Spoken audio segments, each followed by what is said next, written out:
cuando yo tengo estos sistemas de cargas puntuales, mi campo eléctrico es este que está acá. Pero cuando las cargas están unas bien pegaditas a las otras, o sea, una carga aquí, la otra aquí, la otra aquí, la otra acá, la otra, la otra, la otra. Esto es básicamente un continuo. Entonces ya nosotros no definimos el campo eléctrico de esta manera, sino de una forma un poco más elegante y que nos va a ahorrar muchos cálculos.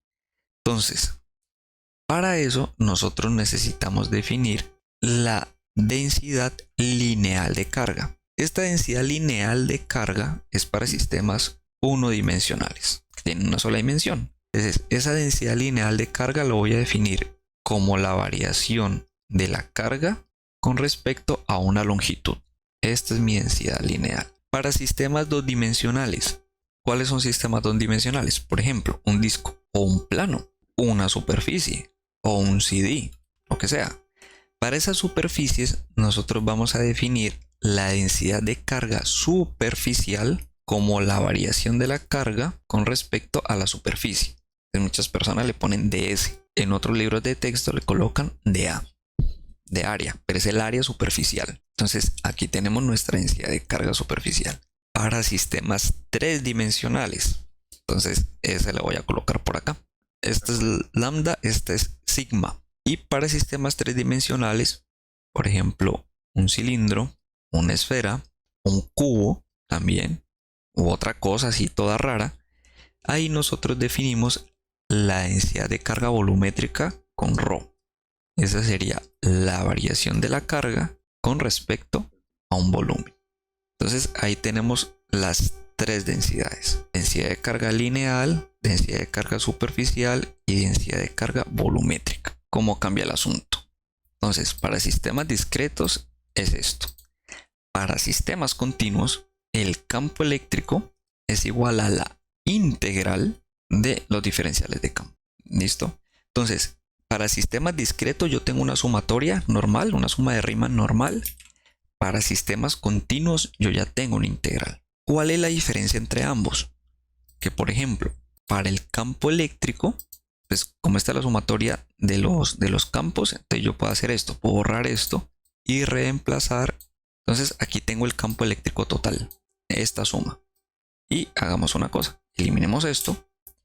Y aquí tengo mi campo eléctrico total para sistemas discretos. Para sistemas continuos, entonces ya voy a quitar esto y voy a decir que mi campo eléctrico total sería la constante por el diferencial de carga. Y aquí lo mismo, R menos R' sobre R menos R'. Y esa es la diferencia entre ambos. Por ejemplo, aquí tenemos una suma de Riemann sencilla, pero en los sistemas continuos yo ya tengo que resolver esta integral que aparece acá. Y obviamente el diferencial de carga que aparece aquí va a estar ligado a la geometría que yo tenga, utilizando la densidad. Entonces, este diferencial de carga, ¿cómo se va a transformar si yo tengo un sistema unidimensional? Como dije, un hilo o simplemente una circunferencia en un círculo.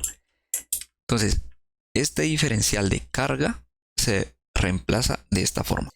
Si yo no tengo un hilo, sino que tengo un disco, entonces el diferencial de carga se cambia por esta expresión que aparece acá, o se relaciona con esta expresión. Y si yo tengo un volumen, una esfera, un cubo, cilindro, lo que sea, entonces el diferencial de carga lo voy a relacionar con la densidad volumétrica. ¿Cómo se hace para cada caso? Pues que en este caso, en el unidimensional, el diferencial de carga es lambda veces de L.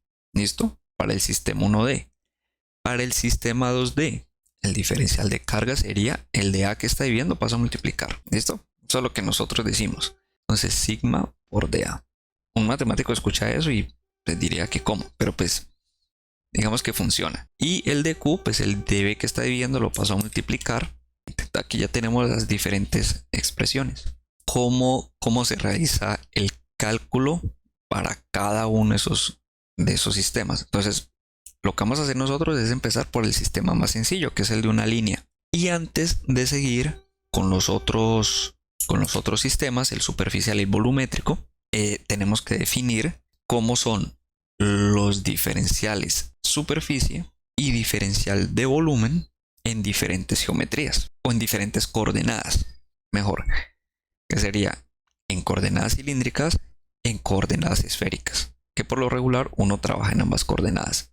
Entonces, por eso decía, antes de ponerse una solucionar integrales, es mejor tener esas bases matemáticas. Cómo es un diferencial de área en coordenadas cilíndricas, cómo es un diferencial de área en coordenadas esféricas, cómo es un diferencial de área en otro tipo de coordenadas y cómo sacarlas también, que es lo que vamos a aprender a hacer acá. ¿Listo? ¿Cómo se sacan estos diferenciales de área? Aquí tenemos sistemas discretos, sistemas continuos.